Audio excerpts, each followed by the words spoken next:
Live action. Good to go, yeah. Right on. Mark Kenyon, welcome to the program. Thank you. I appreciate it. This is a really cool special day. Obviously, we have you here.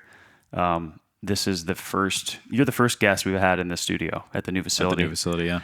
And we've been talking a lot of people have been kind of, mentioning, hey, what's going on with the facility? Because we, posted some things, and it's a big deal in our hometown. It's a big deal for us. We've come a long way in a very short amount of time, but you're the first guest to come here, see the facility, see the studio here. We're really proud of it. Yeah, you should be. Looks great. We're happy to have you here. So I was going to say, on top of that, this is our 200th episode. Oh, wow. Which is a milestone. Yeah. That's a big deal. And as I'm kind of like sitting here, Devin and I were talking, like kind of preparing, like what do we want to talk about? And it feels really divine in a way, because when we first started, I mean, way back, I would say 2017, 2018, I would follow you. I would follow Steve Ranella. I would follow, some of the whitetail guys specifically. And just the fact that you were from Michigan, we liked you, and I remember trying to hone my craft of interviewing by listening to you guys. Love it. And it's a full circle deal. And the fact that you were the first guest in the new studio, it kind of felt divine. So all that to say, we're really happy to have you here. Appreciate you coming through. Yeah. Hey, I'm honored to be here for this special episode. Yeah. It's really cool to hear that story too. I love, I say often that you guys probably feel this way too. You put all this time and effort into building this thing, whatever the product is, in our case, the media. Mm-hmm. You send it out there over the internet waves, and you hope that there's somebody on the other side that's appreciating it and enjoying it.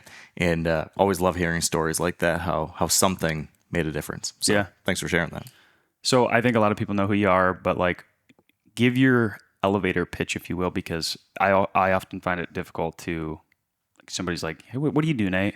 And we're making these really specific, products. But in your case, anybody who doesn't know you, give your quick elevator pitch, like who you are, what you do.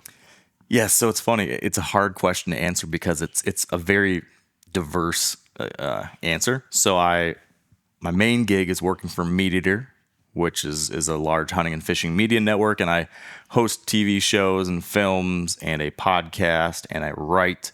And all of my content is kind of at the intersection of hunting, fishing, and conservation.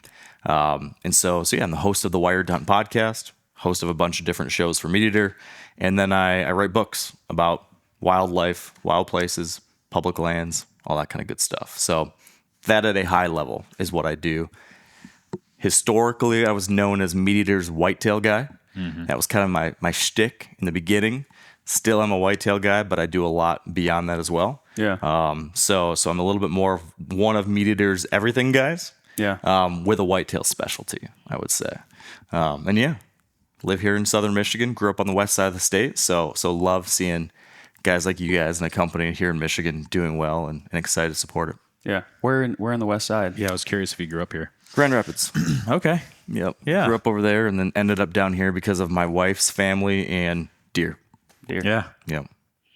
So on your podcast, something that you often do is you call it the gauntlet. I'm going to be running you through a gauntlet. Love it. Later at the end of this. Love it. And I'm kind of excited to do that because I had some things kind of, what are we going to talk about, Yeah. And I asked you actually, because we had saw each other at the airport last August. Yeah. You were Super headed random. to Utah or something.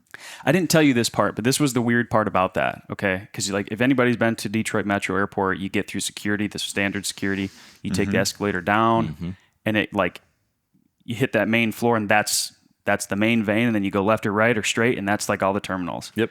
I'm sitting there listening to you, I think.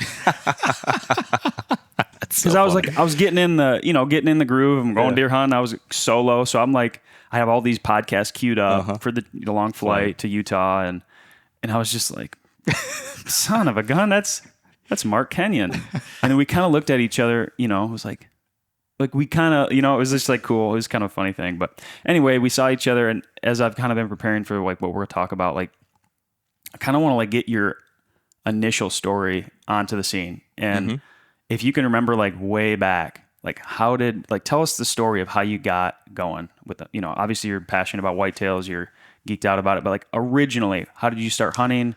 What did you do? Lay that out for me. Okay. So I will try to keep it relatively fast moving because sometimes I worry that my past is boring. But you guys tell me if you need me to zoom in more Well, or we'll zoom in. pause. Yeah. So okay. so I'll start and I'll kind of move relatively quickly, and then you tell me where you Well, need me to reel it in yep. or dive in further. Yep. So grew up in Grand Rapids. Family was an outdoorsy family. Came from my grandpa. My grandpa grew up in poverty in downtown Grand Rapids. No family background in the outdoors. Lived in the inner city. Dad worked at a factory. Didn't have anything that would get him outside. Yeah. But he was very lucky. This is a story I've never told, actually. He was very lucky in that he had a best friend at school. And his best friend at school, his dad left him when he was 6. He was raised by an alcoholic mother who was not around very much. So a really tough childhood for my grandpa. But he had a best friend whose dad took him out hunting.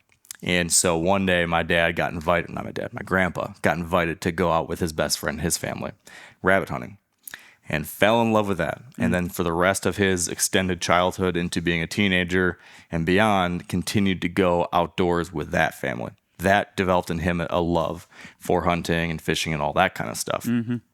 From there, my dad was raised in a family then that had an appreciation for those things.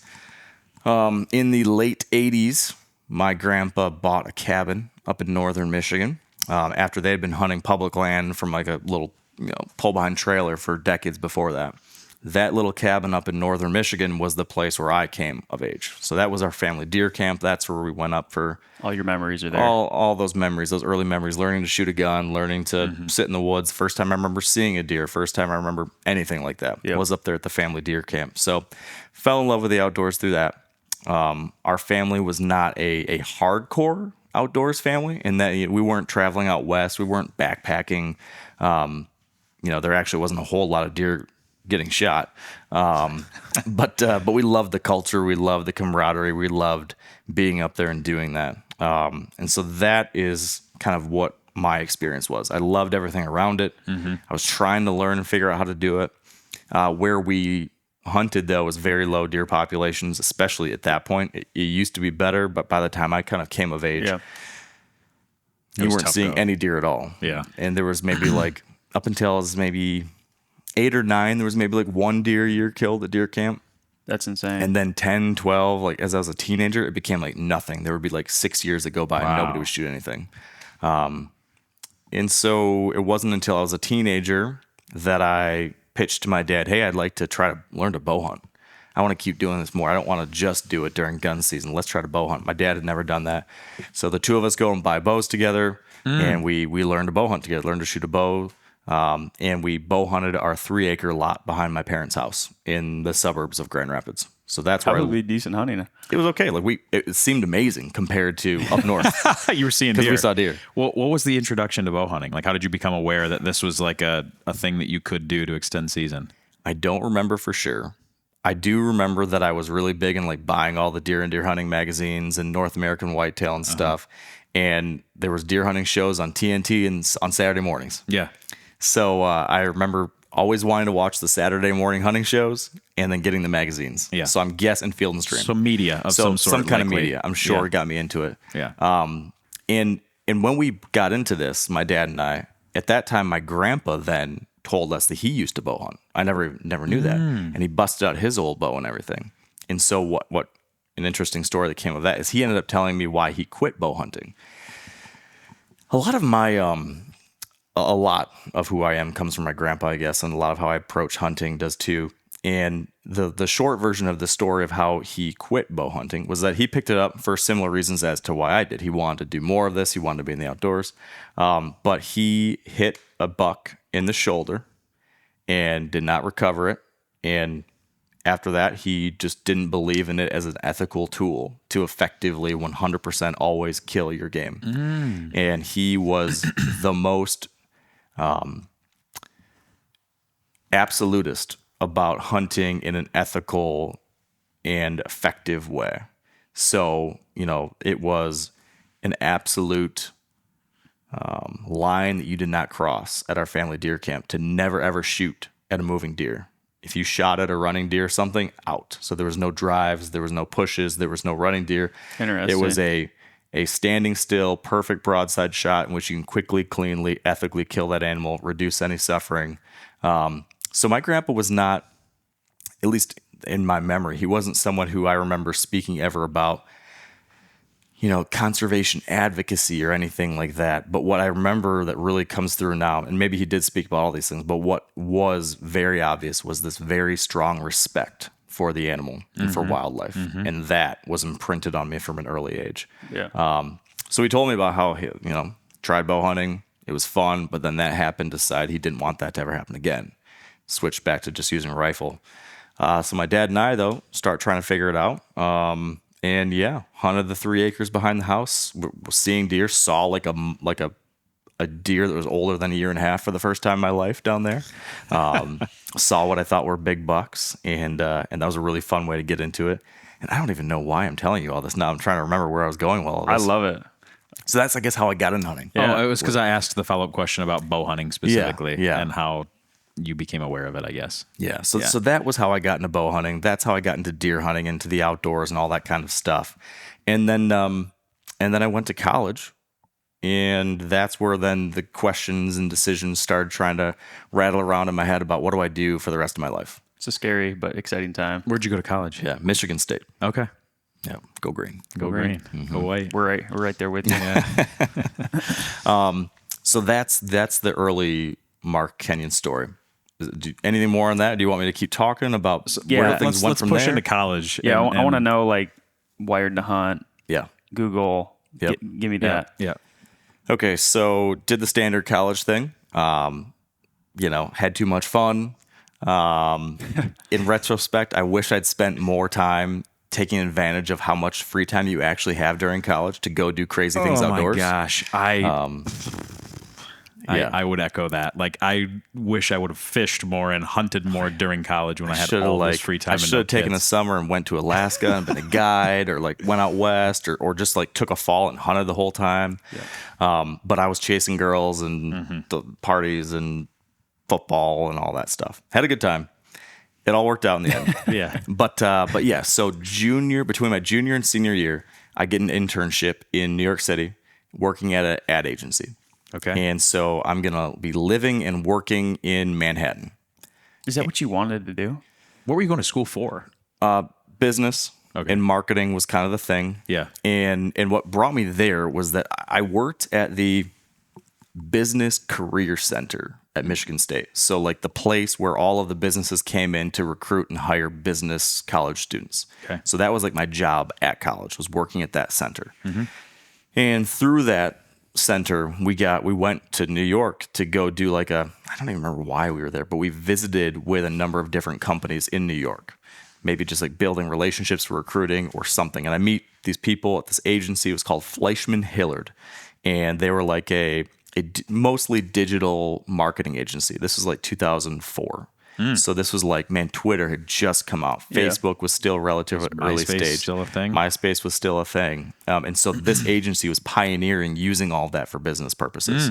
So it was like, hey, this is how we made Tommy Hilfiger do this. This is how Reebok connects with all these like digital bloggers were just a thing then. So I go there for this site visit. I then apply for an internship. I get the internship, get to go there for the summer.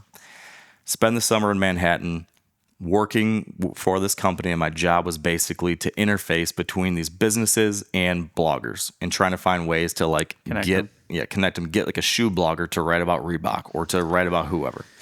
Got it. While I'm there, I'm miserable. I'm enjoying the whole partying thing and did the whole, like, I'm 20, 21 years old in New York City having fun. But at the same time, during the day, I'm stuck in the concrete jungle. I can't be outside. I can't scout. I can't hunt. I can't fish. I can't do any of that. And I'm going crazy. I remember just waking up in the morning, hating the sound, just the perpetual racket. Beep. Yeah. Yeah. And so here's another really random small memory that I remember. I remember at my lunch breaks, I would go down and there was dollar pizza slices down the road. So you go down the road, you'd wait in a horribly long line to get a dollar slice, like a huge New York slice of pizza. But there was a magazine stand next to it. And I remember looking at the magazine stand, and there was a copy of Field and Stream magazine and a copy of Outdoor Life magazine. I bought those. Go back to my little cubicle. I'm sitting in my cubicle looking through these pages before I have to start working again. And I remember thinking like I need something to do like this. I need this back. Like I can't just be in this. I need to somehow get my real life back. So somewhere within that, for some reason, those magazines in my memory make me like I have some kind of memory of like I can see like the slick, silky pages, and then having this epiphany like I'm gonna do what these guys are doing that I'm working with.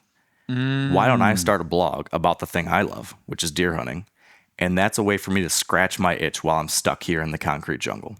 So real quick, were the bloggers that you were kind of interfacing with, were they very successful, and that's why they were kind of at that point using that to connect with Reebok, connect with these people? Like, were you seeing the best of the best, I guess? I don't remember if I could tell you that. Like, I remember thinking at the time, like, oh, these guys must be successful because they're doing that. But honestly, I don't think I was an accurate judge of quality at that point. So you have no idea if it was like... So I don't really know. Yeah. But it sounds like they were early adopters. Like they were definitely... the timing of this is so interesting that in 2004, whatever you said, you're messing with social media and blogs and like being involved at that specific stage, especially when you consider what it's become and how important it's been to doing business. Yes. The timing of that is insane. It was definitely early adopters. It was definitely like you were having to really convince these companies that this makes sense because all the standard companies thought this was crazy. This is just like some weird tech people are doing. Like it wasn't even to the point that kids were mostly doing it. It was like, oh, just like these dudes in California are doing it. But it was that was what the belief was. But really, it was starting to trickle out to everyone.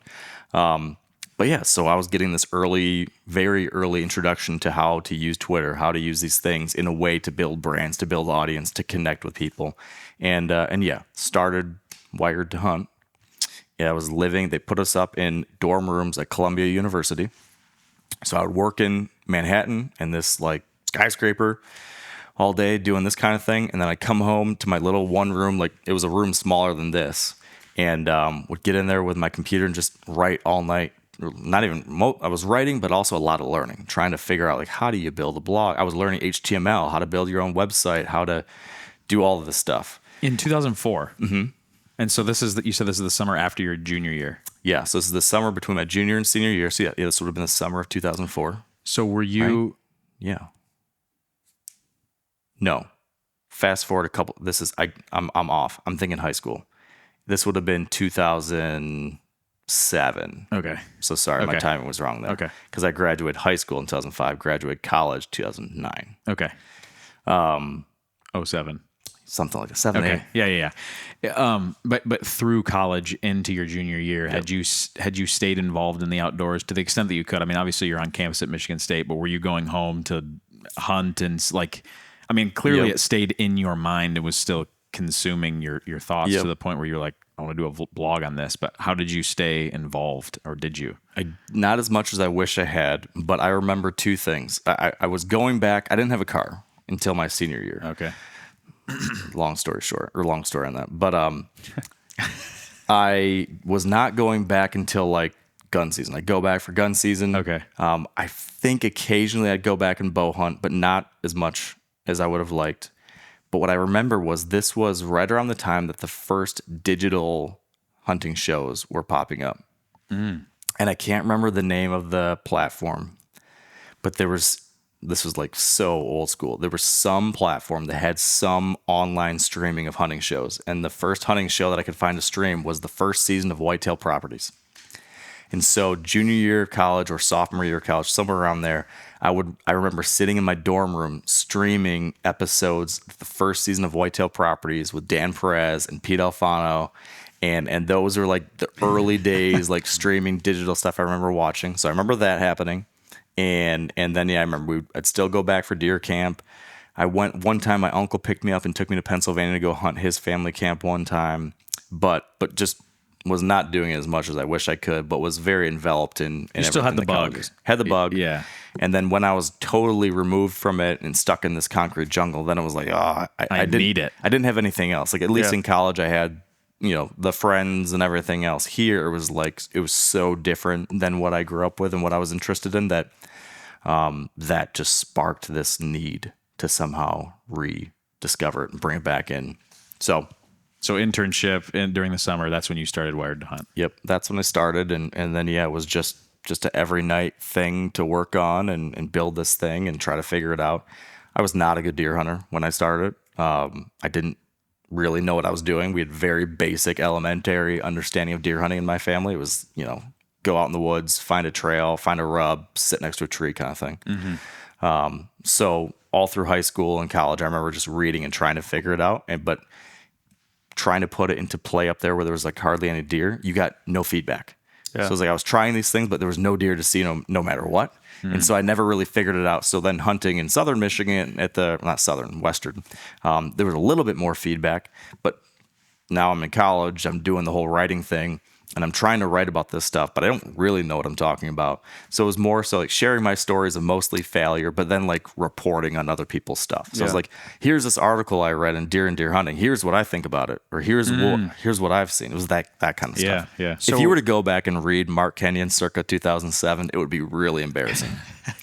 I often think about that too, with like listening to your old self. Oh yeah. It's not good. The old podcasts, the old videos, they are painful. But everybody's got to start somewhere. Yeah, that's right. So I guess my question is for me, 0 to 1, like when you talk about starting anything, that's typically the most fun because you're really seeing like growth. If you're doing things right anyway, you're seeing that growth and it's exciting. And like when for you did it start to like pick traction up? And then when did the podcast start? Like what happened there? Yep. So I don't remember what kind of traction I had that first summer, but I remember I did it. It was a fun thing to survive. Senior year of college starts, I get pulled back into all the college stuff, and I got a job offer from Google. And after that whole summer, I was like, I'm not working in the business world. I need to find some way to work in the outdoor industry with hunting and fishing or something, because I had this epiphany when I was out in New York and I need to figure out some way to do that. But then this Google thing showed up in my lap and all of a sudden it was like that very shiny, sexy thing. It was the number one company to work for back then. And I fell for the allure of it. So I accept this job with Google. They got me. And then because of the Great Recession happened right then when I took that job offer, for a whole bunch of complicated reasons. Instead of going to the Michigan office I was going to work at in Ann Arbor, me and 49 other people from across the country got shipped to our headquarters in California for the first half of our first year working there. And so now, fall of 2009, I think, I'm in basically San Francisco. It's September, October. Again, same thing. Can't hunt, can't do all these things I want. Oh, God. And feeling all those same feelings. And within like a week, I'm like, you're an idiot. Why did you take this job? Like last summer, you learned this lesson. You told yourself you weren't going to do it, and now here you are again. And so that's when I said, okay, wired to hunt. I'm going to go back to that. I kind of had slowed down it during the school year, but now I picked it back up. And I remember one night going to Barnes & Noble, picking up this book. It's called Crush It, How to Cash In on Your Passion, written by Gary Vaynerchuk. And read that book in one night, and it changed my life. It was all about how you can take something you're passionate about and use these digital tools to build a brand and a company around it. Wow. And so that night I said, that's what I'm doing. I'm taking this wired to hunt thing that I started to scratch the itch, and it's going to someday be a pathway for me to quit Google and go full time and do the things I love. And so that's when I went really deep. And it was like all weekend, every night, before work in the morning, lunch breaks. It was just constantly learning how to be a better writer, learning how to be better at social media, learning how to build a website, learning how to build a brand, watching every hunting show, reading every hunting article, reading every hunting book, dreaming about being out there hunting while I can't. I'm stuck in California, and writing about it and sharing it and doing all that day after day after day after day. I've all these strange memories. All my other colleagues were going to like art museums and shit, and I was going to the gym, running on the treadmill while listening to the first hunting podcast I ever heard. Peterson's Bow Hunting there was a Peterson's Bow Hunting podcast back then. So I remember listening to Bill Winke talking, Christian Berg, I think, or whoever the guys were before Christian Berg. Maybe it was someone before that, but someone had a podcast for Peterson's Bow Hunting. I remember listening to that while running, and then I'd go back to my little apartment they put us up in, and I'd watch the first seasons of Midwest Whitetail, and then I'd write all night and work on HTML coding the website and stuff. You were juiced up on whitetails. Oh, man. There's nothing else. And but all of that while I couldn't actually be doing the thing because I was stuck out there. That's the most interesting thing for me, is that like how involved and invested you were in it. at a time where you can't go do it. Yeah. And I think that's a big part of why, was because like I was so desperately wanting to have all of that and couldn't. Yeah. And so I had to build it around me. Yeah.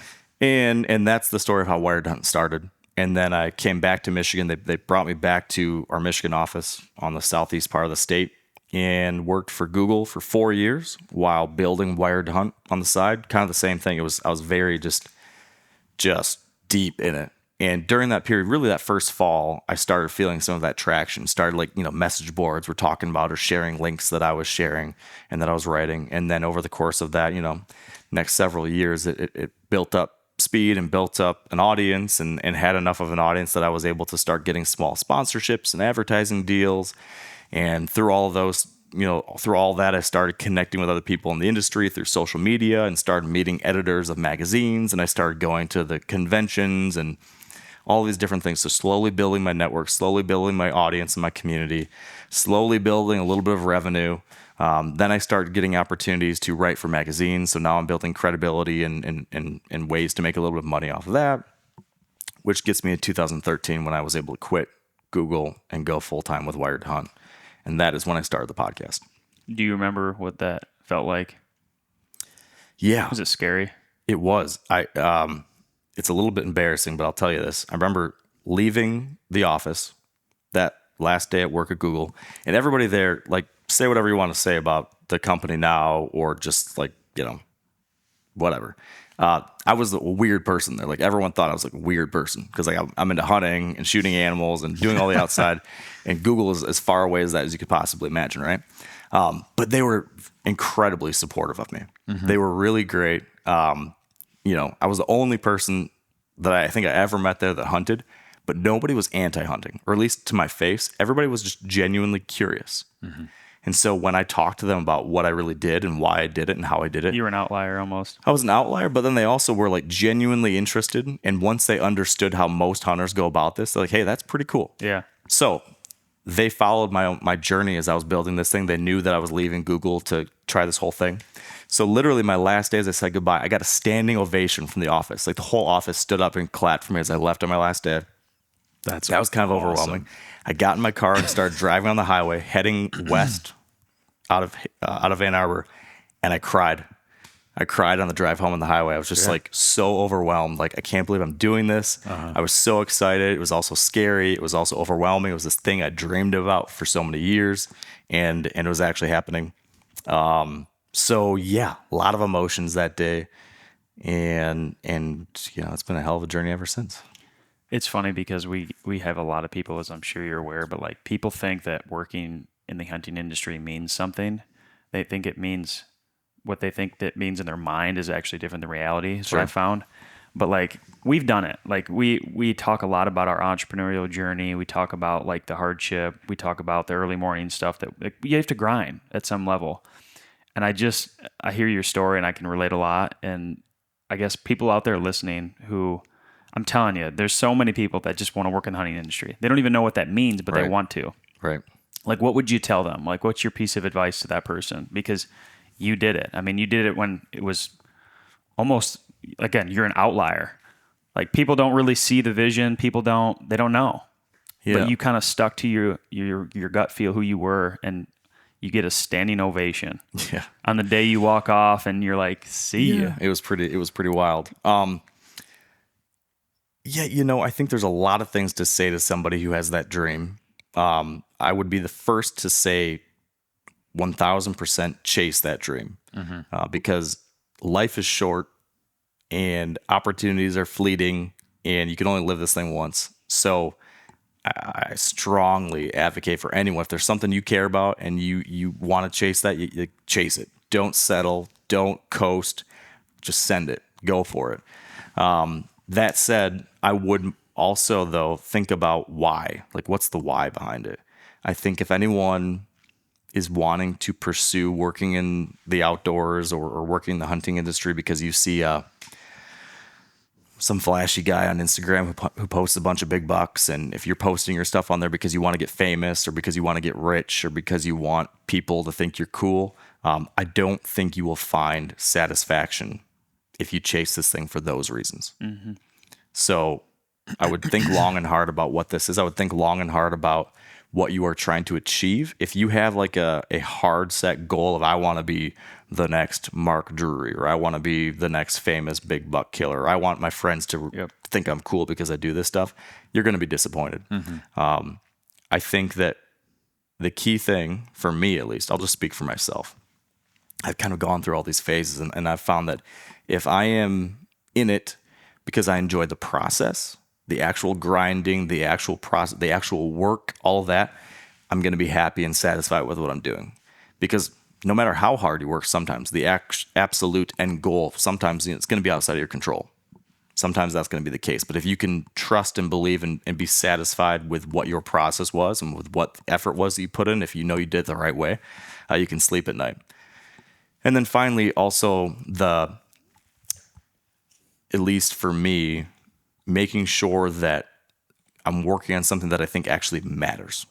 So not just something that the rest of the world maybe cares about, but something that I truly wake up in the morning and feel like what I'm doing actually matters and helps in some way. So for me, at first it was just, could I make this thing make some money, right? And that's like, everyone's going to have different stages. So for me, I definitely went through those stages where it was, I just need to make enough money to make this thing work. But eventually it got to the point where it was, okay, does any of this matter? Is this helping people? Is this helping the resource? Is this helping hunters? Is this helping something? For some reason, I needed that to make this all make sense for me moving forward. So I guess for anybody looking to get into this, the very most important thing I think is like what's inside of you is what I think I'm trying to say with all of this. Yeah. Because outside admiration, people's respect, social media likes, all of that is fleeting.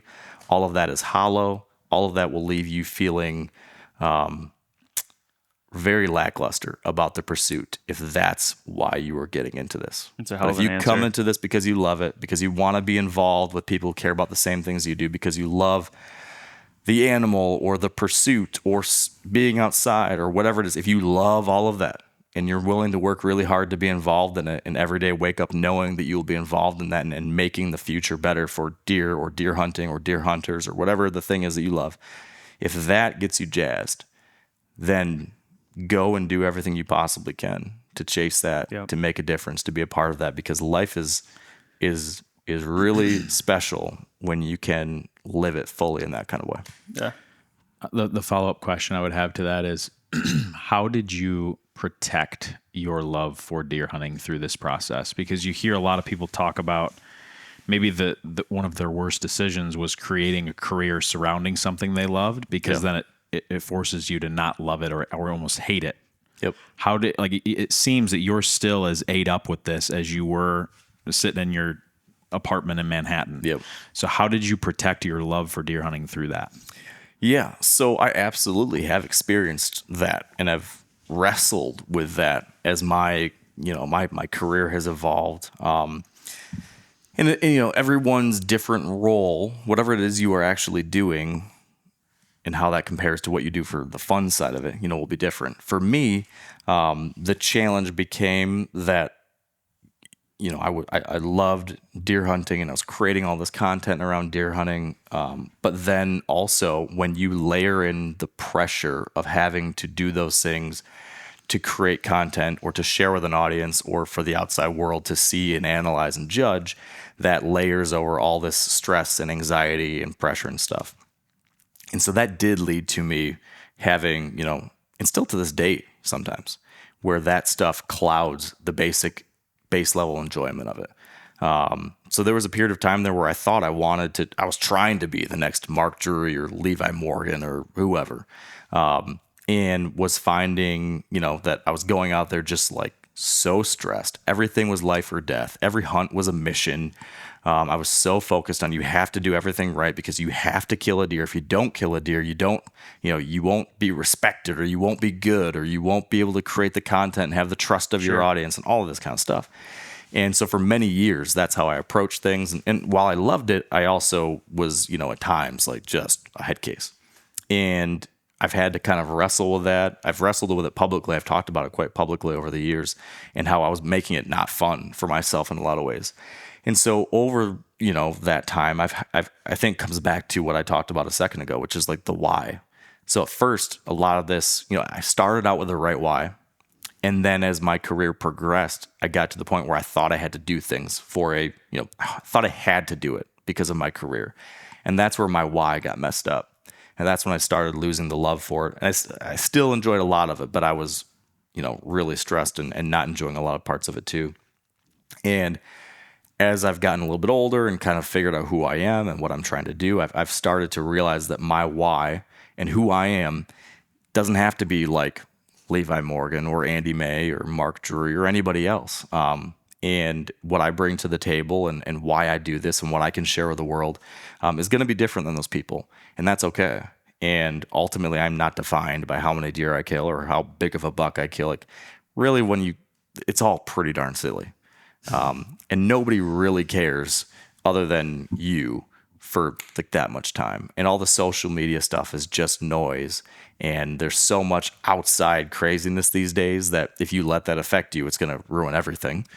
And so I've slowly, day by day, year by year, better understood how to live within that reality and figure out what that means for me. And so for me now, I've tried to just release myself from expectations around any kind of, I've reduced my actual hardline goals when it comes to hunting. I guess it all comes back to what I said earlier. I'm not living and breathing by whether or not I kill a 150 or whether I kill a mature buck this year or 4 mature bucks this year or whether or not people like my stuff on social media. I'm now thinking about what actually matters. So for me, that's enjoying what I'm doing outside. It means prioritizing time with my kids and my dad and my friends and family in the outdoors. It's telling stories and sharing things that I think make a positive difference in the world. At least for me personally, I don't think the world needs another guy that's shooting a bunch of 170s. But maybe the world does need someone who's willing to talk about how we have these critters around, and how we make sure we keep these critters around, and tell stories about the challenges I've had and how I'm trying to evolve as a hunter or a father or as an outdoorsman and all of those things. Maybe those are things that I can uniquely do, while there's other things other folks can uniquely do. So this is a very long typical Mark Kenyon roundabout answer way of saying that I've wrestled with the challenge. And for me, it comes down to trying to focus on why this stuff matters, which is keeping it fun, which is keeping it with your friends and family, and keeping the resource, the animal, the outdoors, the outside, keeping that foremost. Well, I think it's kind of cool too. I mean, we've kind of always treated our podcast like a journal almost, because it's like, when you're young and like now you got kids, right? We all have kids here.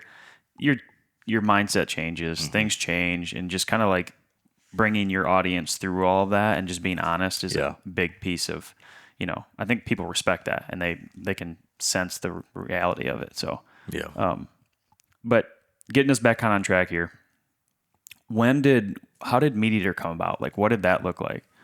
I never really heard you talk about that, and I'm curious. Okay. So I had gone full time with Wired Hunt in 2013, started the podcast right around then. When the podcast started, that was at that time, it's funny. My dad had for years had told me I should start a podcast, and I just like brushed him off. I'm like, I don't think the podcast thing would work. But I was listening to business and like marketing podcasts and entrepreneur podcasts. So finally I was like, okay, yeah, I listen to these things a ton now. I should start one. But there was like 2 hunting podcasts at that time. So I started Wired to Hunt. That became like a huge exponential growth engine for me. And I don't remember what the year was, but Outdoor Life featured me on their cover. They did a cover story about me and my new media career. And when that happened, I realized I had an opportunity. I was like, wow, this is like a thing that does, it legitimizes me a little bit more. And it represented an opportunity to maybe leverage that for something. And the thing I decided I wanted to leverage it for was that there was this guy who wrote these books that I really enjoyed and respected. He was a role model for me as a communicator and conservationist when it came to hunting and the outdoors, Stephen Rinella. And I'd heard him on the Rogan podcast and was like, he's really good at that. He should have a podcast. I had started the Wired Hunt podcast. It was the largest hunting podcast at the time, I think. I had this whole magazine cover thing come out. So I thought, I'm going to cold email Steve and I'm going to tell him, hey, I'm this guy that's on the cover of Outdoor Life magazine right now. This is what I do. This is my podcast. You should have one. I'd like to offer to produce and help you build a podcast for free. I'll do it for free for you, whatever you need to make that happen, because this would be great. And he responded and was like, hey, know who you are. I've seen your stuff. I think it's great. I appreciate the offer on the podcast, but I don't need your help because we actually have already started. We're like 3 episodes in, haven't launched it yet, but we're working on it. But let's stay in touch and meet up. We both happened to be going to a convention, a National Deer Alliance. So this is before the NDA and the QDMA merged. We were both going to this convention. And so I said, hey, I'm going to be there too. Would you want to get a beer? So we get a beer. We start talking. Establish a relationship. I ended up pitching him on a book idea I had too. And he's like, that's a good book idea. I should introduce you to this agent friend of mine. That is how I got my book deal, because I started talking to this agent who ended up liking my book idea, and we worked on all this stuff, and that led to my whole publishing thing. So me and Steve had that initial event, and then we kind of loosely stayed in touch over the years. Like this is like now a couple of years after that. Didn't do anything serious together, but out of the blue one day, I'm camping at Grand Teton National Park. I remember sitting in the Grovant campground, and my phone rings, and it's Steve, and like Steve doesn't call me. So that was like a weird thing, like Steve Ranella. And I answered the phone. He's like, hey, what are you doing first week of September? And I was like, I'm planning on going deer hunting. He's like, yeah, you should come caribou hunting with me in Alaska. I was like, oh, okay. I was like, oh, shocking. And then that sounds a little bit better. I was going to say, that was like a really good impression of Steve Ranella. I've heard him a lot over the years. And then he's like, oh, yeah, by the way, I think you should work with me, but we'll talk about it later. And then hangs up. I'm like, holy shit. Whoa, all this stuff. And then the next day I'm fishing on the Teton River, and he calls me back randomly. And then just like, hey, so I'm doing this whole thing, and Meat Eater is going to become more than a show. We're going to get outside funding, and we're going to be a network. And long story short, he said that he was going to be expanding Meat Eater into this larger media network, and was going to have other people alongside of him that would be the voices and faces of that. And he wanted me to take what I was doing with Wired to Hunt and fold it into Meat Eater. And that was in the summer of 2017. Yeah.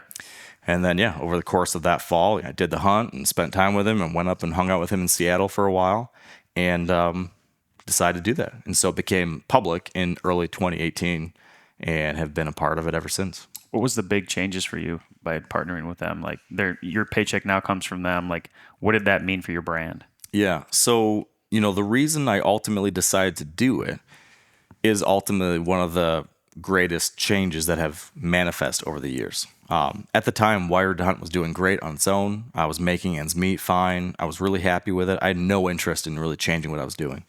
And really anybody else could have come knocking on my door and I would have said no. Like the Outdoor Channel or Field and Stream or anyone else could have came to me and I'd be like, no thanks, I'm doing great. But Steve was this one person who I saw as really making a positive difference in how he was communicating about hunting and fishing in the outdoors and how he was reaching people. And around this same time was when I had this kind of next evolution of my goals. As I talked about earlier, how I first started, just wanting to scratch the itch. And then I wanted to try to make a little bit of money. And then I wanted to maybe quit my day job and yada, yada. Over the course of, a decade plus, I got into the point where where really my goals were around how do I make a difference? How do I do something that matters? How do I take this thing that I love so much and make sure that I'm contributing positively to the future? So that's what led to me wanting to write a book about hunting and fishing in the outdoors and public lands. And then around this time thinking, like, how do I take the next step with Wired to Hunt with that? And so when Steve came calling, I saw what he was doing and the potential to partner with him and the rest of his team as a way to really make a difference, to work with a group of people who cared about these things in the way I did, and with a platform where we could reach a lot of people with what would hopefully be an important and useful message. And so that's why I did it. That's the only reason why I did it. It was scary to give up my baby, to hand my baby to somebody else and to, possibly they told me all the right things. They said that I would still have autonomy. They said I would still have control of my brand. They said that I would still be able to do what I love to do. But it was a trust thing. It's like, do I trust them or not? And ultimately I decided that I did, but it was still scary. Long story short though, it proved all to be true. It's proved to work out really well. The biggest changes from a practical standpoint was just that instead of needing to worry about the business side of things, like paying for things and finding sponsors and dealing with analytics and logistics and hosting and like all the different like behind the scenes stuff, taxes, I can now just like push that off to the side. Someone else at the company did that. Makes a lot of sense. And I could focus 100% on the thing that I love and that I'm good at, which is storytelling, communicating, building. That's a blessing. Content. God, it's a blessing. Yeah, so I was able to focus on that and then also have like the supercharged fuel of the resources and platform of MeatEater. And that's what's allowed me to do two things. One, to reach a lot of people.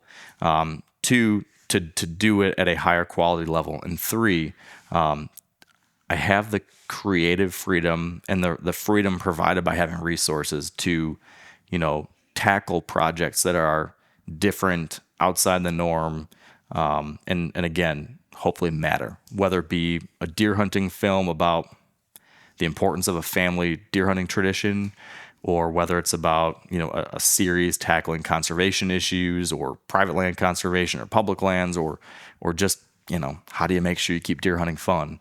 I'm trying to find more and more ways for my content and storytelling and media to have some kind of larger, more important message than just, shooting something, which is fun and great and good. I'm glad there's stuff that's like that. But for me to be satisfied, I've realized for me, it's got to be different. That's really fair. I remember, what year was that, the MeatEater thing? Well, it became public in 2018. I remember listening to that episode because I remember following you and I remember following Steve. And then I remember like loosely in my mind as I'm talking right now, I kind of remember like that being an announcement of some sort. Yep. But I never knew like the behind the scenes of that for you. But that makes all that makes sense. Yeah. It's crazy. It's crazy that I remember that. I remember you coming out and be like, yeah, so I'm a part of MeatEater now, and it's going to be good for me and my brand. Because you did some type of a thing. Mm-hmm. I love the hustle of just a cold email like, hey, I want to do this for you for free. Yeah. And then look what pretty wild it all worked out. That transpired into, yeah. We had a young guy that was, wanting to work for us and do some things for the show stuff, and he came up to us at a show and he's like, what would you? I really would want to work in the hunting industry. Like he saw the products and he was like, what would you do? Like I was like, if I was you, I would go to offer, find the person you want to like resemble and just go to offer to work for them for free. Like it's genius. Oh yeah. Well, It's genius. So many people in probably your position, definitely my position or Steve's or anyone, we get so many, inbound messages, emails. Everybody wants a piece of you. Everybody wants something. Everybody wants, I want this. Do this for me. Answer this question for me. Give me this thing. When someone instead takes the opposite approach, it stands out and it's more beneficial for everyone. When someone says, hey, here's a thing I could help you with. Provide worth. Yeah. And then if you take it away, it's like, I need you. I got to have that, what you were giving to me. Yeah. And it's not always going to lead to whatever you want, but maybe it leads to a door opening or a introduction to somebody else. Who knows? Yeah. But yeah, provide value. Don't try to take. Ask. Don't ask. Yeah. Give. So I don't know if you're a faith guy or not, but looking back at your journey, has there been certain things that you just look at and you're like, man, how else? Like why? Like these just good things continue to happen. Oh yeah.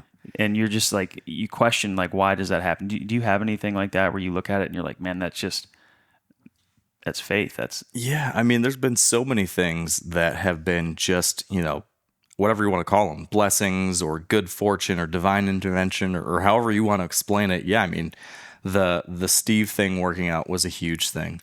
The situation, the weekend. So one thing that was like a massive part of my life was the same weekend in college that I got the job offer to work for Google was also the same weekend that I killed my first deer at our family deer camp, which was also the weekend that I asked my now wife on our first date. Every one of those, I'm not saying that particular weekend was divine intervention, but all three of those things put me on a pathway to where I am now that I just so happened to connect in all these different ways that led to this wild braided pathway that brought me to this point. Yeah. So incredibly fortunate that I have a wife who is supportive of what I love to do and of my unconventional career path. Yeah. And loves all the outdoor pursuits that we, that our lives revolve around now today.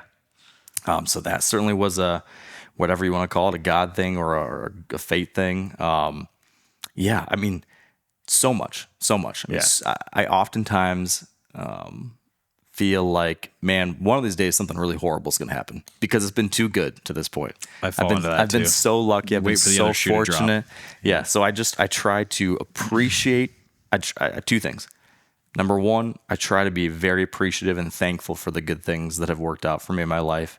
Every morning, I write down 3 things I'm grateful for and try to really think about those things and appreciate that. And then secondly, I think the old Spider-Man quote, I'm sure Spider-Man got it from somewhere else, but I remember hearing like, to those with great, maybe it's great, I think the line they say was, for those with great power comes great responsibility. But I choose to look at it where like, for those with good fortune comes great responsibility. So I've always thought, man, I've been so fortunate with the opportunities I've had and what I get to do that I'm responsible to use that for good.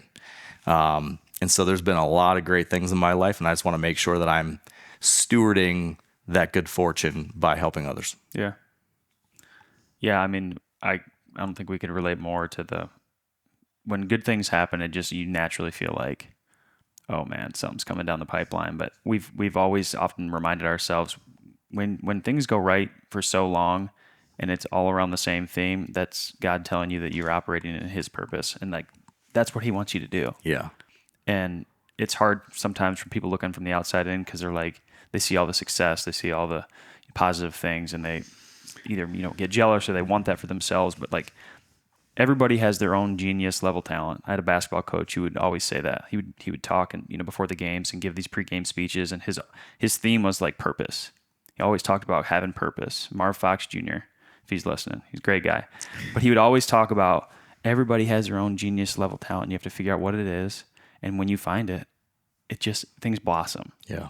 And I call it faith. I call it, it's God. It's just blowing on you, like pushing you right down where you're supposed to be going. So I just wanted to kind of get your vibe for like, God's blessed you, man. I just want to know like where you were on that. So yeah, I'm very thankful. That's cool. That's really cool. I was going to kind of pivot here. If you have anything else to ask, Dev, ask it now. No, I think it's summed up pretty good. Well, I guess you kind of said about before we got on air here about your deer season, but I guess people listening, have you talked about like what you're chasing this year? Prior to the season, we did a podcast talking about the plans for the year and the goals for the year and what it was looking like, but I've not done an in-season podcast yet in which I've really detailed what's been happening. So I can definitely if you want to give some, if you want. I'm going to end with a gauntlet of questions, as I mentioned. So that's the only other thing I wanted to talk about. Is anything happening in the deer woods for you currently? Yeah, I mean the deer woods have been a little bit slow. I have I've got 6 different properties I have access to this year across Michigan, with cameras on all of them, and I've only had one buck that I could say confidently is at least 4.5 that has been like a consistent deer. Mm-hmm. So it's been like a dire year for me in Michigan. My main zone, like I have 3 different properties in this one general area, and that's been one of the places I've hunted the most over the years. I've had a lot of success there, and I found out, I think I have talked about this publicly, maybe not, but a neighbor killed 2 10-pointers right on the border of one of those properties last year, and then in the late season killed 3 really big does, and then walked up on them, and all 3 of them were shed bucks. So there's at least 5 bucks, maybe 5 pseudo-mature bucks, all killed last year right on the neighboring property. So it feels like stuff kind of got crushed. All that said, there is one buck that I would like to take a crack at if I get a chance. He's disappeared, kind of. He was moving in September, moved early in October. I took a stab at him, as I was telling you guys before we recorded. Kind of messed it up, I think. Things didn't go the way I wanted. So I think he's still around, but just not quite where I need him to be from a daylight perspective. All these other places, I'm kind of hoping something's going to happen soon. Yeah. I'm going to go and hunt some places. I'm going to go up to our deer camp this weekend and give that a shot. Have got permission on a new property that hasn't really shown anything too terribly exciting yet, but I'm going to go and do some hunts here probably this week just to check it out and get out there and see what's going on in person. And then I was just in Wyoming last week, not on a hunt, but filming a new show that will be coming out for Meat Eater next year. That's going to be really interesting. So that's a fun thing I'm working on this month. That's just a little bit different. In Wyoming. Yeah, in Wyoming. Cool. Yeah, and yeah, we're gonna probably the thing I'm looking forward to the most, other than the family deer camp. Like this weekend, I'm taking my boys and my dad up there, which should be great. And then in just a little bit less than 2 weeks, going to Iowa for a solid 7-10 days. Yep, Drew. Wow. And that's gonna be a lot of fun. And my Iowa perspective has changed so much. I used to go into Iowa with the typical Iowa mindset, which is like, this is the Mecca, you got to shoot a giant. And I've told this story before, but I'll tell it again because I talk a lot. And the past year I went there, I went into it like, I've got to kill a big giant buck. I remember you guys filmed that, right? Yep, this was for a show we did called 1 Week in November. Mm-hmm. Yeah. Mm-hmm. And the one came in and you could have killed it. So I passed on several bucks early that I could have killed, really nice bucks, but I didn't because you don't shoot like a. I remember that. I remember thinking like, damn, I would have shot that. Yeah. And then as the week progressed, like stuff like the weather turned and things slowed down, and all of a sudden I was like stressing more and more. I'm here in Iowa. I'm not gonna kill a buck, and I suck, and yada yada yada. And then I eventually get to the last, and I'm hunting like every single minute of daylight, like dawn to dusk, all day sits, every single day, grinding it out. Meanwhile, like my best friends are all in town hunting as well. And we've got a deer camp there. And so everyone's like getting together, and everybody else is hunting in the morning and then getting together for like a lunch or late breakfast and drive around and go see bucks chasing does and, shenanigans and having fun and doing the whole fun thing. At night, they go out to dinner afterwards or go back and have a good time instead. I'm like, nope, I got to go back. We got to work on like offloading SD cards, and then I got to get to sleep because I've got to be up at 2:30 in the morning to do this other thing. I get to the end of the trip. Last day, I make a move on this buck.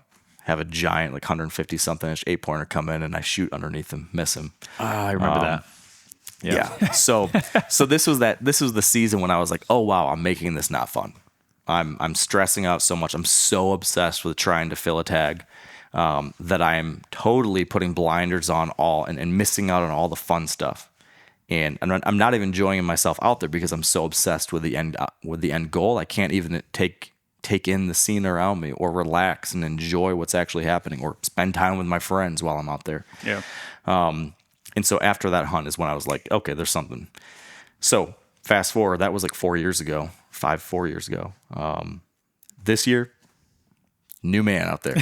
I'm not gonna hunt all day. Maybe some days when it's the right day and stuff's really happening, but I'm gonna come in and we're gonna get lunch and we're gonna shoot the shit and we're gonna have a good time. We're gonna do the thing that I wouldn't do last time, which was I was so worried about looking like I was, a good deer hunter that I wouldn't take up my friends on their offers. Like, hey, we got a spot that's set up. You can hunt.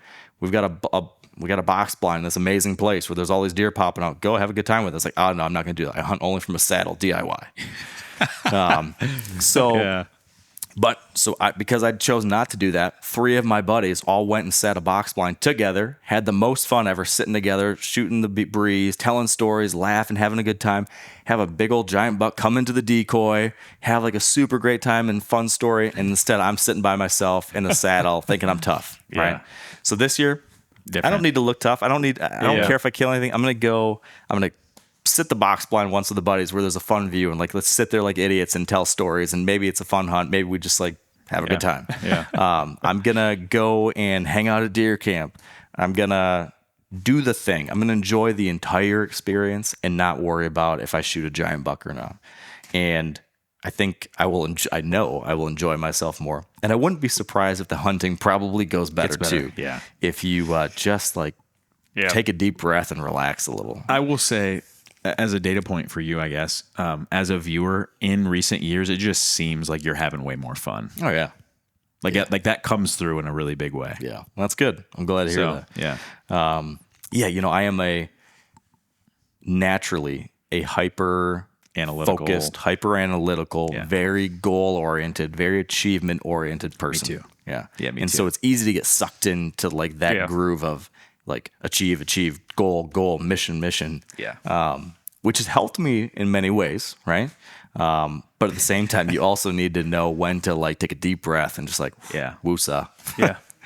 So that's where I'm at now, Yeah. and that's the exciting. Iowa plan. It's gonna be a lot of fun. This morning we've got a group text. We're always like just talking about all this kind of stuff, and one of my buddies who didn't even draw in Iowa is gonna drive out to be at camp just to be there. And he's like, "You're definitely gonna let me sit in the blind with you." So like we're gonna hunt blinds just so that a bunch of stupid guys can sit together and laugh and have a good time. Yeah. I never would have done that 4 camp. years ago. That's deer camp. But we're just gonna do stuff to be there with each other and to enjoy the thing we love together, make some good memories, and that's what it's all about. That's perspective. It is. It's going to go good for you too. Yeah. Happy vibes, positive vibes go a long Exactly. way. So I'm gonna run you through your gauntlet here. Okay. Some of these questions I think are actually pretty dang difficult to answer, because I'm sitting there like, how would I answer that? Like off the cuff there. Like I'm really interested to see. We don't have to like speed through these either. Like if you want to like. Okay, that was my question. Is like when I do this with people, I usually make them do like a one-word answer or something. So do No. I have like? You have freedom. Okay. We can. You're way nicer host than I am.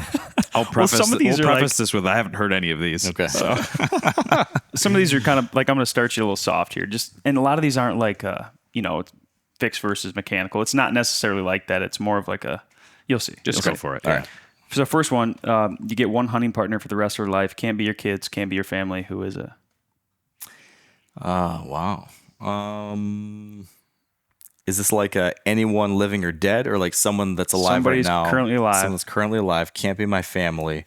Because I figured you'd say your kids. Yep. Or your dad. Yep. So if it wasn't them, I would go with my best buddy Josh. Josh. Yeah.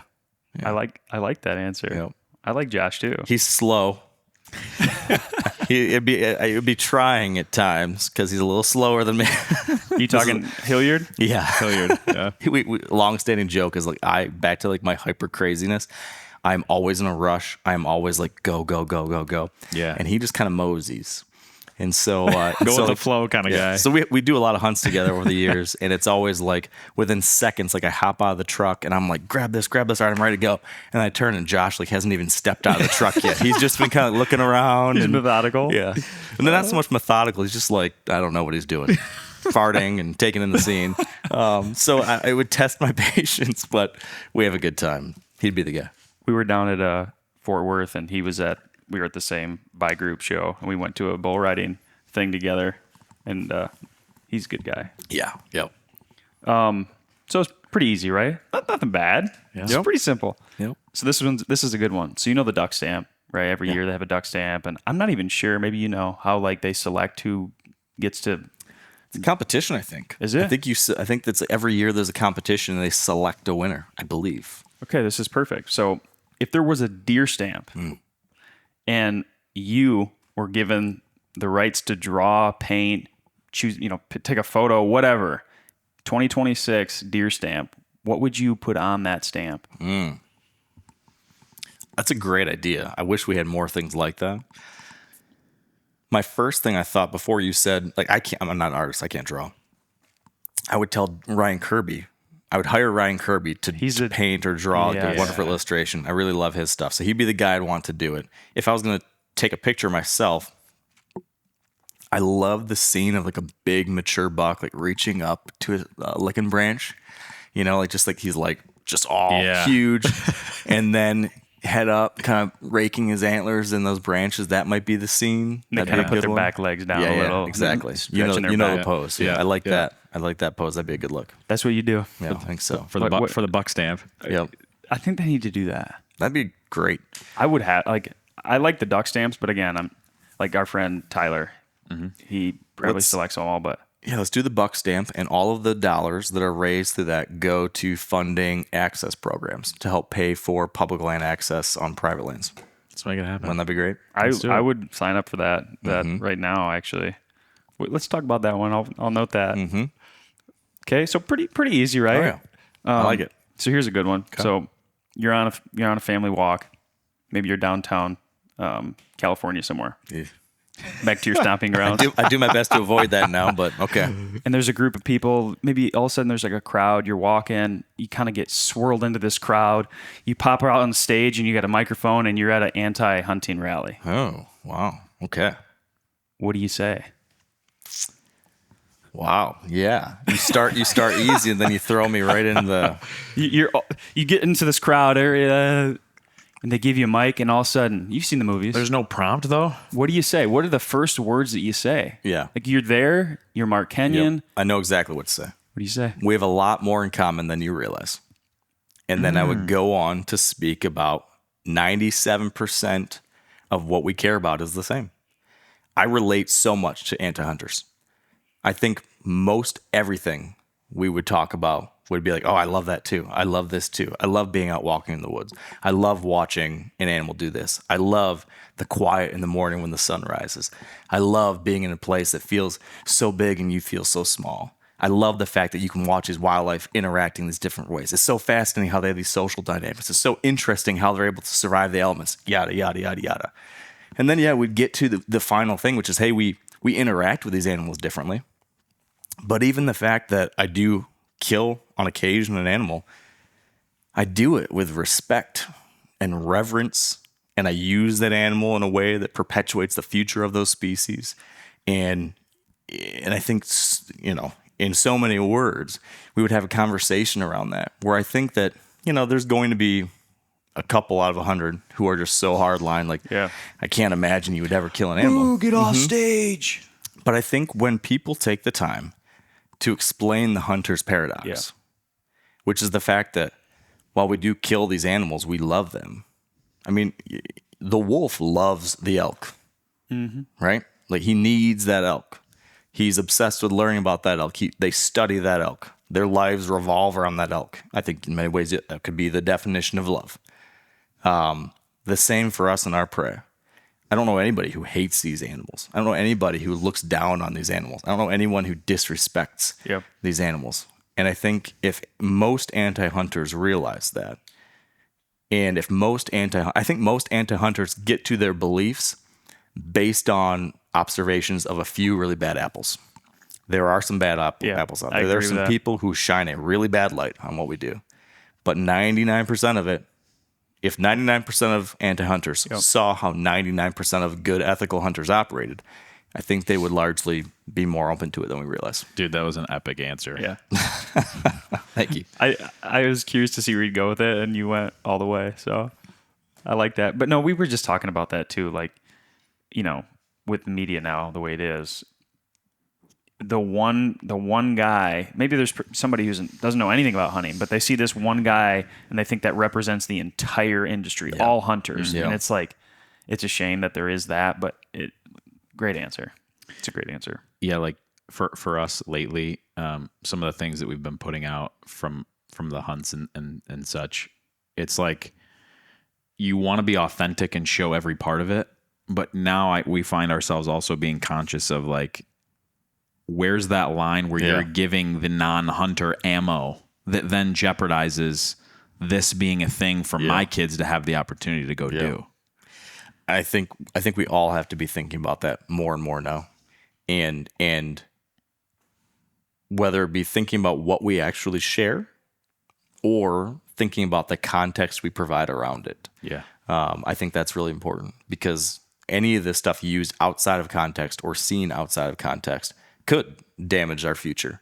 And so, everyone, whether it's somebody with a platform like you guys, or if it's an individual with 20 followers on Instagram, I think you need to think about everything you post as that going out into the world and is representative of hunting.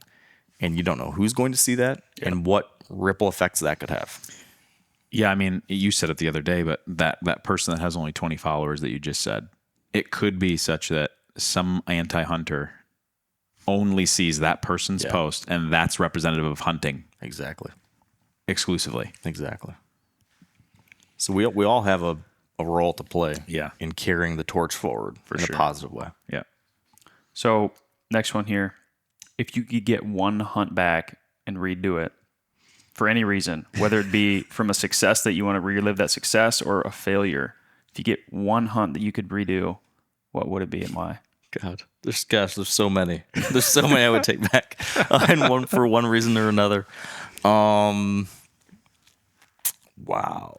I liked that you said either you want to relive the glory of that hunt and how it went, or any you reason. want it back because you want the do-over. Yeah. So the things that came to my mind were the do-overs. Yeah. Wow. That's there's so many now.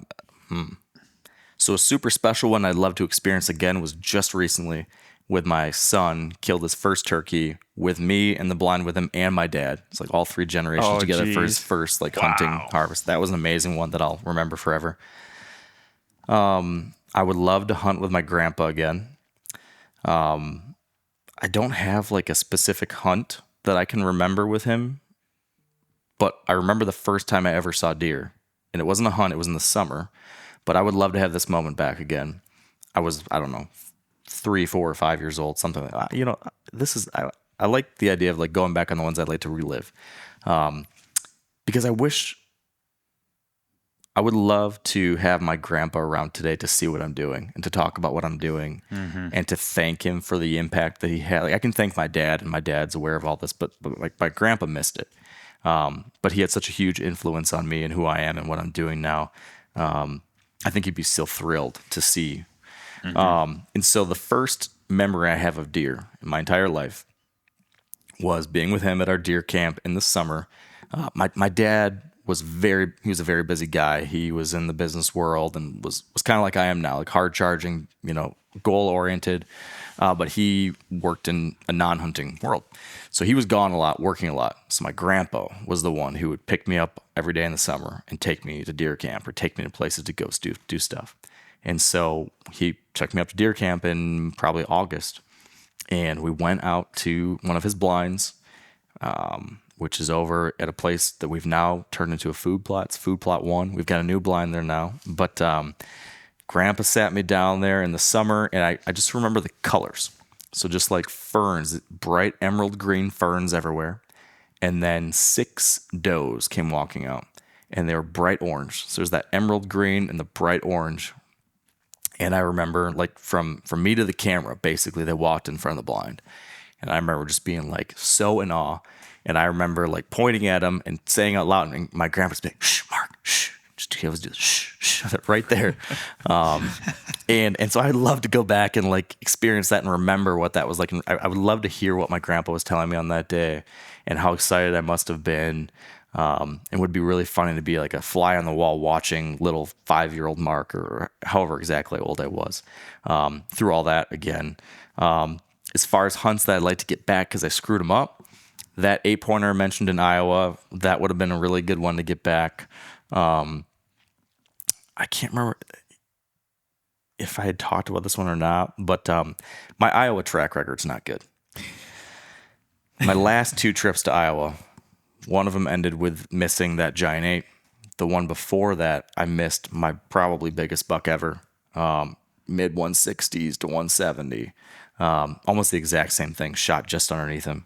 And that was like the one like Drury outdoors hunt in my lifetime I had, where it wasn't because like I was on a permission property and I was DIYing and running all over the place, and there was a bunch of other people on this farm. So I was like, where can I get away from these people? So there's like far out of the way corner of this property. It was like really hard to get to because of like where the entry points were, this like big old family farm.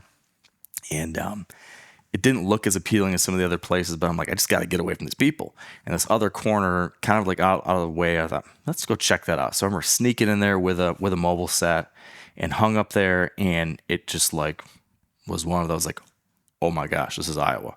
Just like a parade of deer coming out of this little like hogback ridge on the neighbors. And I think I saw like 60 deer and like 3-year-olds like just all over the place, and then like big boys too. So I can't remember exactly how many big bucks I saw, but at least like 2 or 3 like for sure shooters.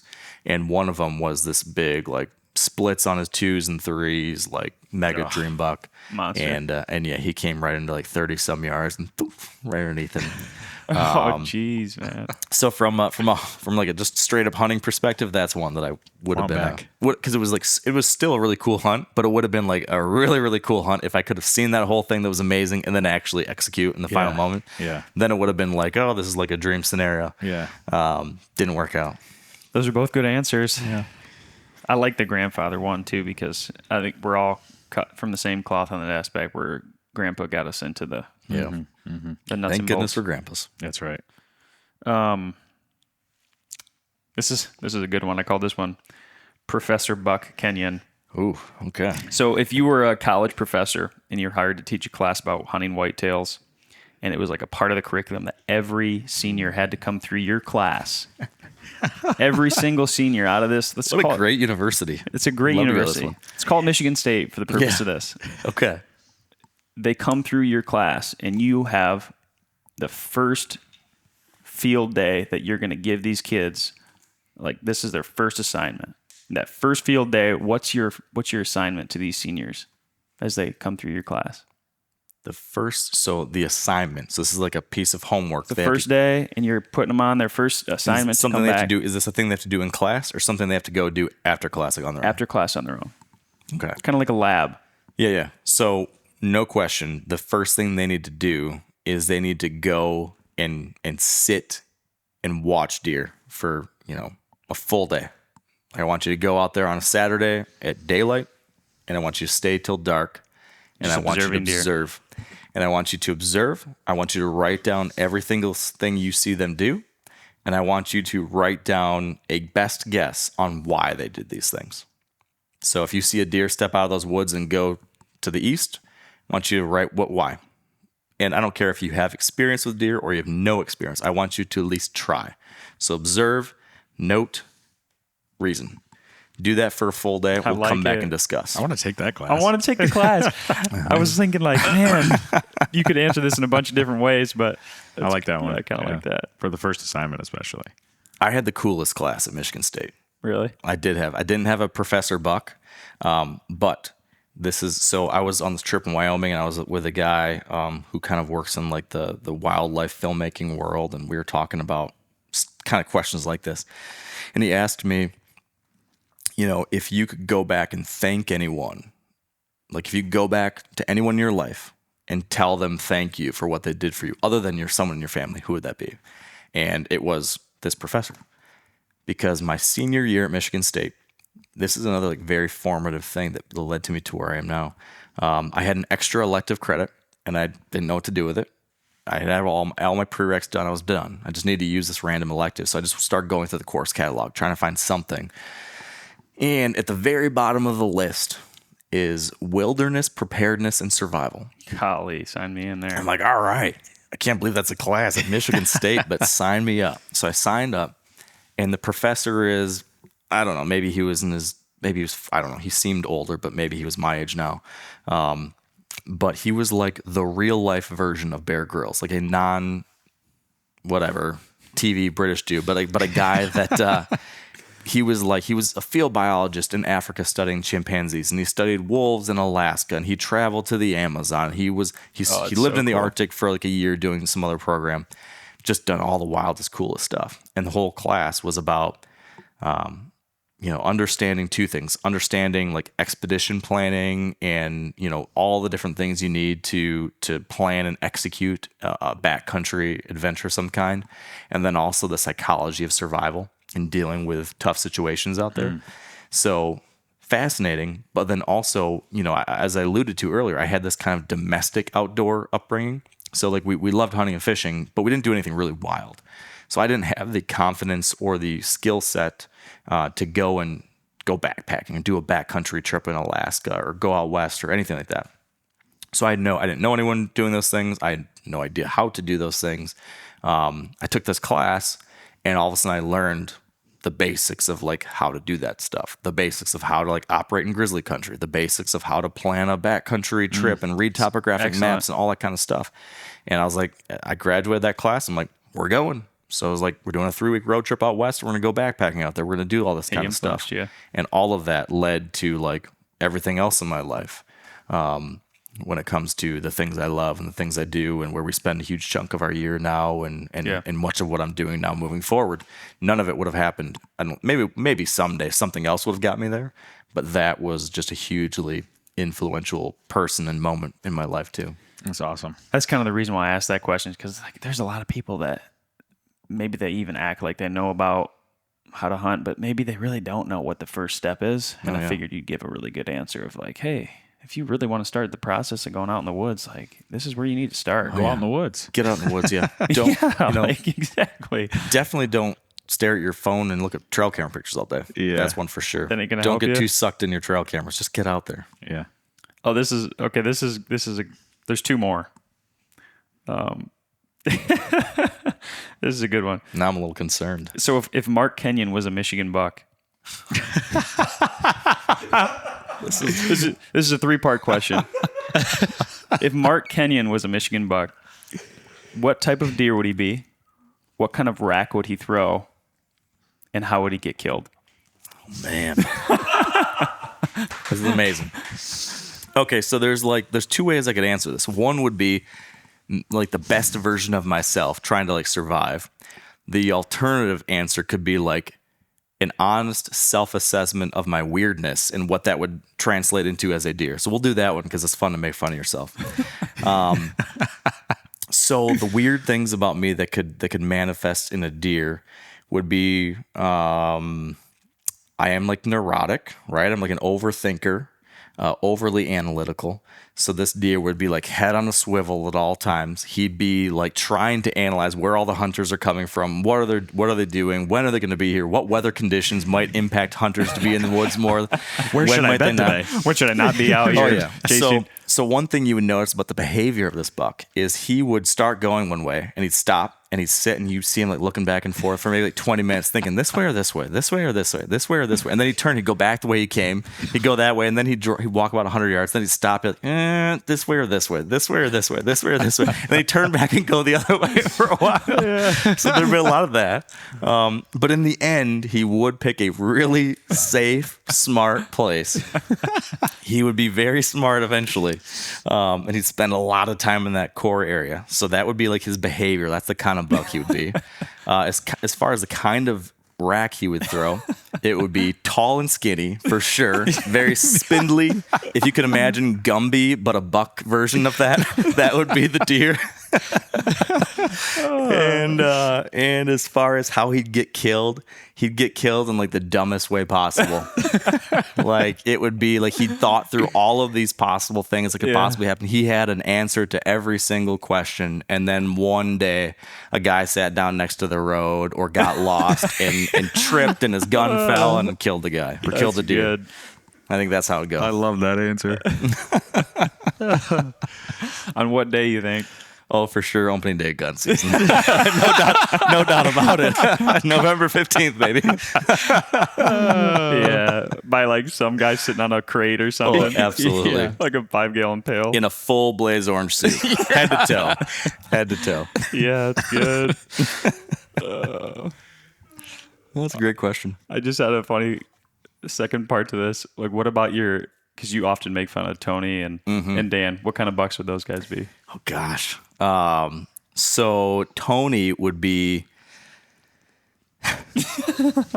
Dan would be just like... No offense to... I just imagine it being like the Dan version from maybe like just after college when he was drinking too much but hadn't started working out again. So like kind of like a fat buck. Very ill-advised decisions. You know, he'd just be like just going all over the place. Think he's a big deal, stumbling around, big antlers, a lot of bravado, and like get killed the first day of the season. October 1. Yeah, no doubt about it. He's dead real fast. Yeah. Tony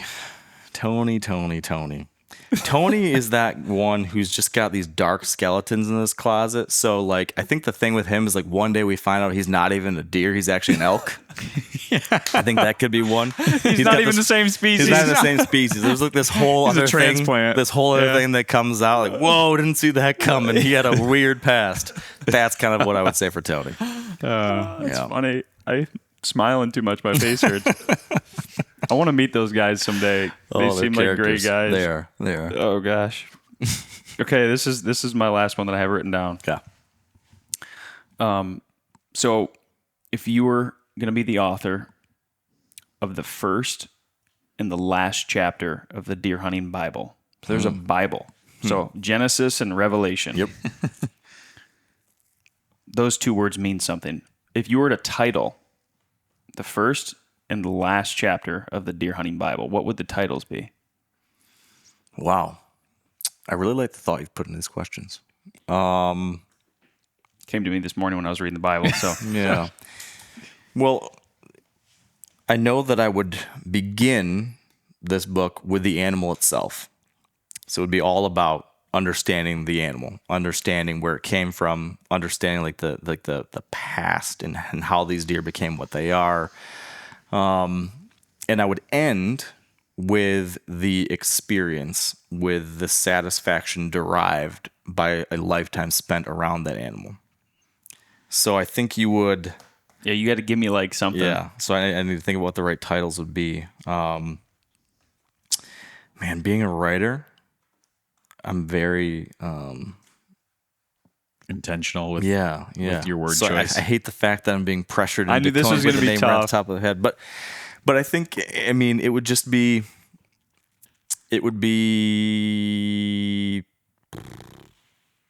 It's tough. So Because tough. this is the one I was like, the Latin name for the whitetail is just something Virginius, something. Maybe it's just got to be the animal. I mean, it'd be something about the animal itself. And then I think, that last chapter would just have to be about, shoot. I'm not giving you a good answer on this one. But those are what the two chapters would be about. yeah. The first chapter, maybe it's just the animal, and the end is what it all means. Something along those lines. Yeah. Because I I like think that. I think that's the arc that I think as a hunter many of us go on, that path. Yeah. And I think that's an important path as well. That last chapter would be a long chapter Yeah. because there's a lot in that of what you it all take means. away. Yeah, I mean, like you can go. It means a little something for everybody, right? I think a good writer, though, would lay the breadcrumbs for that throughout the entirety of that narrative arc, so that when you get to the last chapter, we would not have to introduce a lot. We would simply be pulling these disparate threads together into one weave that would all of a sudden be like, oh, wow, it was all there. Mm-hmm. It was all there in front of us the whole way. But it was just pulling those last couple pieces and lining them up in that last chapter. So it wouldn't be that long, but it would be sweet, short, and it would be satisfying. Concise, yeah. Sweet, short, and satisfying. Maybe that's the title. There you go. No, it doesn't have to be that. I like that. I thought that was going to be the most challenging one, so I think we can end on that. But I feel like I'm going to be driving home today, like thinking to myself, what's a better title? What's a shoot me better a text. title name? you shoot me a text. Yeah, if I think of one, I'll let you know. No, but like, for people who want to follow you, obviously Wired to Hunt, you can easily find that. Is there any other way that you like to have people recommend to follow you? Yeah. So, I mean, Wired Hunt everywhere. Instagram is where I'm the most active on like a social platform for sure. Yeah. And then if you want to, connect with, or if you want updates on like my next big project outside of that, which will be my second book, which will be published in about a year. If you go to markkenyon.net, that's where you can sign up for the newsletter to get updates on that as that project lifts off the ground. That's awesome. I didn't know that was a thing. Was there anything you can share on the topic of the book or anything? Yeah. So the first book was all about the past, present, and future of our public lands in America. Yeah. And it was that topic was explored through a bunch of my own adventures out on public lands. The new book is same format, but instead of public lands, it's fish and wildlife. So the story of the past, present, and future of fish and wildlife in America. I like that. Told through a series of my adventures out hunting and fishing and meeting with biologists and conservationists and everything in between. Excellent. So what we're going to do next, we're going to realign and we're going to shoot a that one hunt here on the new wall. The first, we haven't filmed a that one hunt series right here yet. So it'll be the first. We're going to do that. We're going to look at a couple videos, but I'm just going to close this out. We've been doing this. We're going to close with a quick prayer and then we're going to end the podcast. So, dear Lord, we just thank you for today. We thank you for Mark coming into town and just sitting down with us and sharing his story. And we've had a lot of fun. We just ask God that you'd protect all the hunters going out into the woods this fall. Give them success, help them to share with their families, and help them to be a light in the world. And we just, again, thank you for this time. In Jesus' name, amen. Amen. All righty. Thanks, everybody, for following along. Mark, thank you. Really, really appreciate it, man. It was a lot of fun. Thanks, guys. Alrighty. See you guys.